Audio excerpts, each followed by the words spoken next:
ഇതാണ് ബാബാജി. ഇതാണ് ബാബാജി. ഈ നിഷ്കളങ്കമായ മുഖത്തേക്കൊന്ന് നോക്കടാ ഈശ്വര, എന്തൊരു ചൈതന്യം.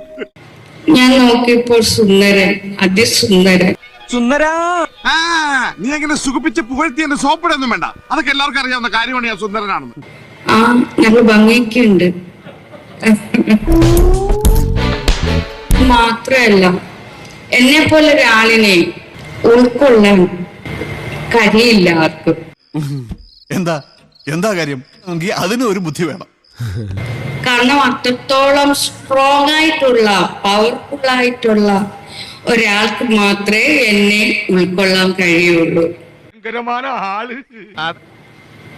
അത് ഇദ്ദേഹമാണെന്ന് ഞാൻ തിരിച്ചറിഞ്ഞു. വർഷങ്ങൾക്ക് ശേഷം ഞാനൊരു വലിയ സംഭവം അല്ലേ? വേറെ ആരും ഇല്ലെങ്കിൽ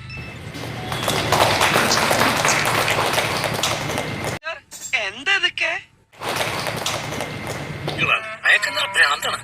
അയ്യോ പൊന്നു മോനെ, ഭ്രാന്തെന്ന് പറഞ്ഞ ഈ സൂക്കറിനെ കുറച്ച് കാണരുത്. ഇത് അതുക്കും മേലെ ആ താടിയൊക്കെ ഉള്ള സുന്ദരക്കുട്ടൻ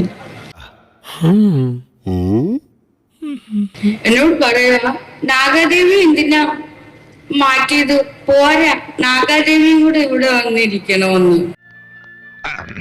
എടാ, നിന്നോട് സിംഹാസനത്തിൽ ഇരിക്കാൻ പറയാൻ കാരണം എന്താ?